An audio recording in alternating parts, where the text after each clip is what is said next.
Someone called me from a number I didn't recognize. Who could it be? I wondered aloud as I picked up the phone and said, "Hello." The voice on the other end responded, "It's me, Kevin, your son. Look, I get that you and Dad aren't together anymore, but you need to start acting like a mom. I'm in high school now, and I can't keep dealing with your problems forever, okay?" Confused, I asked, "What do you mean? Why are you calling me?" Kevin's tone turned sharp. "I'm telling you, you need to pay my child support and school fees, and do it soon. It's because of what you did, cheating and all, and now you're trying to get money from Dad. You're out of your mind." His words made me angry. "Kevin, who is this? I never had any children." "What? Are you kidding me? Are you in denial?" He shot back. "Stop playing games." Kevin must think I'm joking, but I'm serious. Like I said before, Kevin isn't my biological son. About 14 years ago, I was married to my ex-husband for about 3 years. During that time, our relationship didn't change much, and I thought we got along pretty well. We often went out together on our days off. My ex-husband had a busy job that required him to travel for work about half of the month. I knew about this from the beginning, so I wasn't too worried about it. The only thing that bothered me was the topic of children. Before we got married, I really wanted to have kids soon. We both had our own plans and priorities though. Even though I thought having kids was the right thing for us, I didn't want to push him if he wasn't ready. So I was patient and didn't rush him into anything. After 3 years of marriage, my ex-husband hadn't mentioned having children, which started to bother me. Finally, I brought it up one day. "What do you think about starting a family now? 3 years have passed, and waiting longer could make it harder for us to have kids." "Yeah, but work is really hectic right now." "When will it not be hectic?" "Seriously? You've been saying that forever, and we're still in the same place." "I understand work is busy, but if you keep using that excuse, it makes me wonder if there's more going on than just work." "What do you mean by that?" "I haven't done anything wrong," I said, feeling confused. The conversation felt strange. I didn't suspect my ex-husband of cheating, but I was concerned that things might start to seem suspicious. However, his reaction made me think otherwise. He's keeping something from me? I thought to myself. With that in mind, I decided to investigate. As I looked into his words, actions, and his behavior when I questioned him, I discovered the truth about what he was really doing on his business trips. It wasn't just cheating, it was much worse. My husband was living a double life. Half the month he was with me, and the other half he was with another family. The most shocking discovery was that this other family included a child. That child turned out to be Kevin. Did you just call me? Kevin was only about 2 years old then, too young to fully grasp what was happening. It was a situation with mixed feelings, fortunate and unfortunate at the same time. Knowing someone would get hurt, I decided to talk to the other woman later. She seemed to have heard about me from my ex-husband, nodding slightly when she saw me. From our first meeting, she didn't come off as particularly friendly. Amidst the tension, we quickly got to the point. I brought up everything that troubled me, whether it was acceptable for my ex-husband to lead a double life, and whose child Kevin really was. Without any hint of regret, she calmly answered, "Carly," confidently stating she was Kevin's mother. It seemed my ex-husband had kept this a secret from me, but she had no qualms about it. I couldn't help but feel overwhelmed by the situation.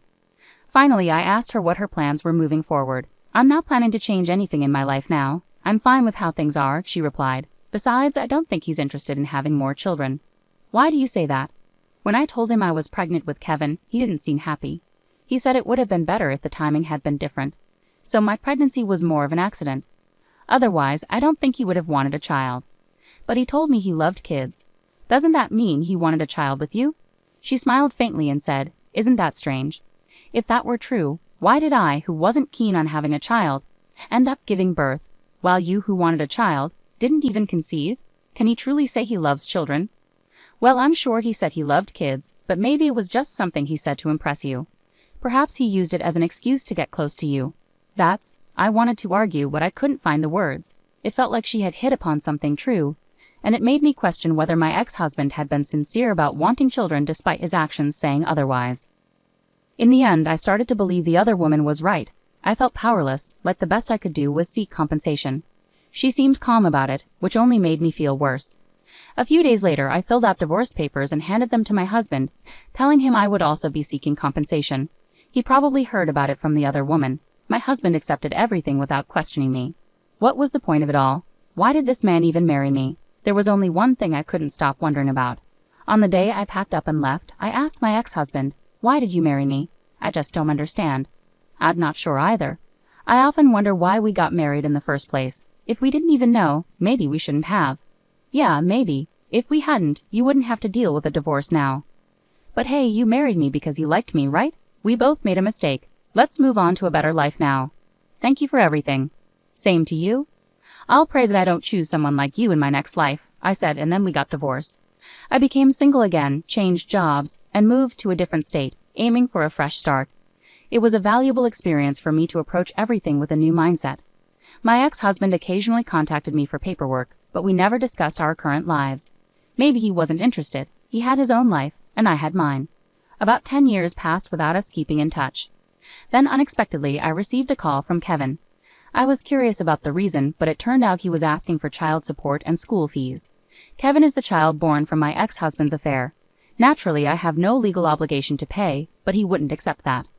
Don't you feel ashamed as a mother? If that's the case, then don't have any children, he kept repeating. It was frustrating to hear the same thing over and over. I didn't want to escalate things, so I waited for him to calm down. Finally, after a few minutes, I managed to speak up. Can I say something? There are a few things I need to clarify. How did you get my number? It's obvious. I got it from Dad. Our family hasn't been doing well lately, and things seem strange. Eventually, we couldn't afford tuition and other expenses. Because of that, I had to start working part-time. Dad said it was all your fault. That's when I started hearing different things about you, Mom, that you cheated on Dad and left without fulfilling your promises to pay. Until then, I hadn't asked much about the divorce, but now it all made sense.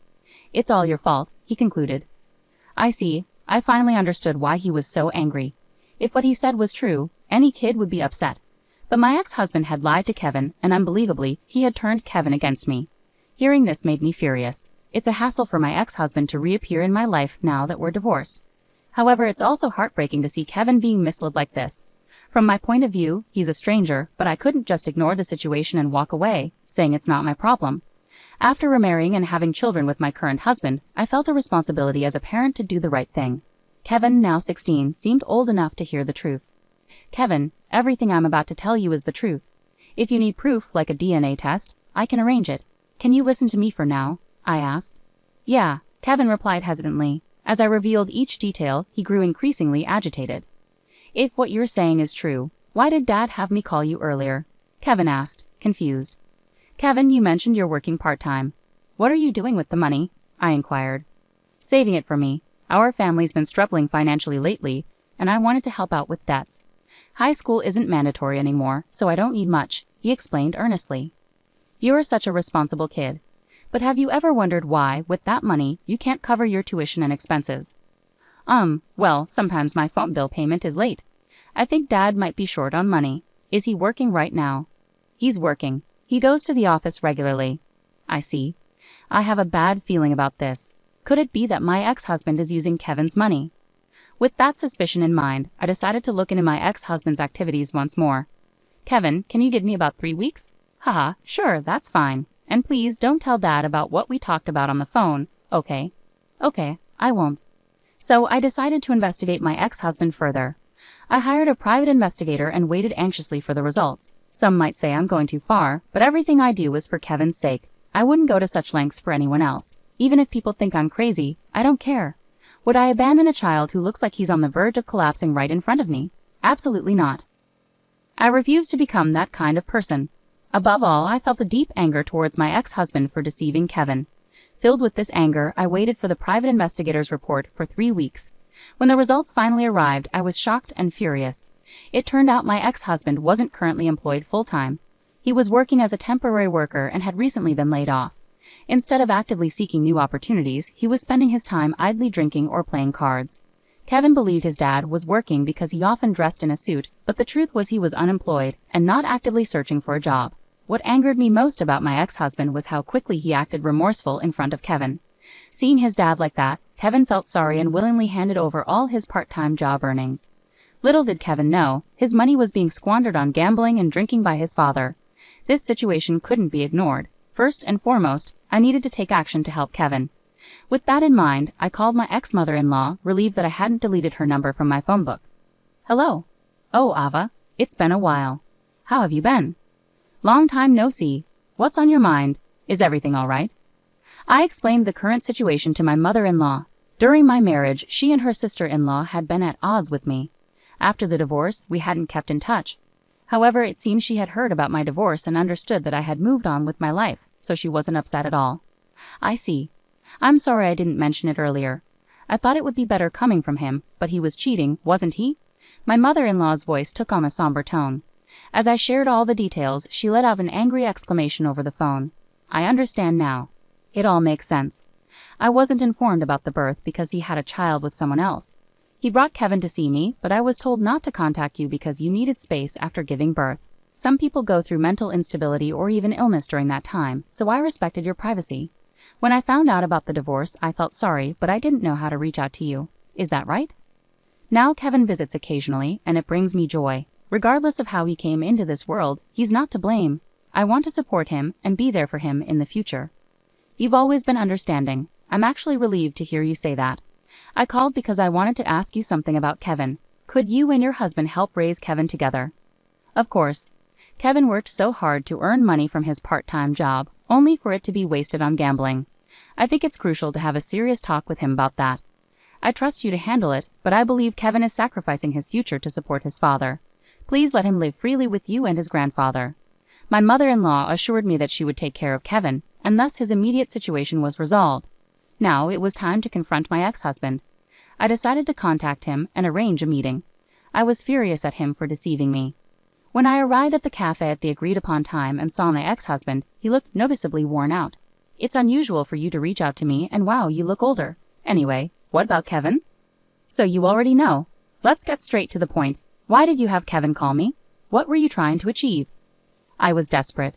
Money's been tight lately. I lost my job due to a fraud accusation, and Kevin's mother disappeared out of nowhere.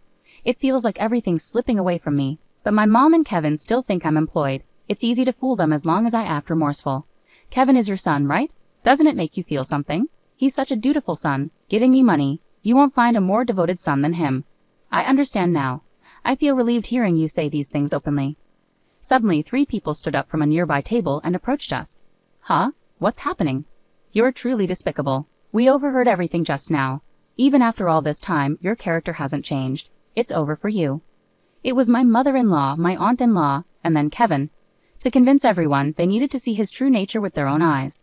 My ex-husband started to visibly flounder, unable to find the right words. As everyone chastised him, he kept glancing at me, seemingly seeking help.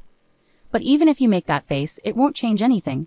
You need to accept responsibility for everything you've done and recognize how disgraceful your actions have been. And with that, the incident came to a close. Since then, my ex-husband faced criticism from my mother-in-law, aunt-in-law, and father-in-law. He was pushed to find work and eventually secured a job at a construction site through my father-in-law's connections. My father-in-law insisted it was to straighten him out. Moreover, he arranged for child support to be deducted directly from his wages. This ensured that Kevin's tuition and other school expenses were covered. Kevin has since been living with his grandmother. While I remain deeply disappointed in my ex-husband, he has apparently shown kindness to my mother-in-law and father-in-law. Kevin continues to be a kind-hearted child through it all. I'm still uncertain if my actions were entirely justified, but there's no denying things have improved. My greatest wish is for Kevin to find happiness. As my mother-in-law wisely said, a child born into this world bears no guilt.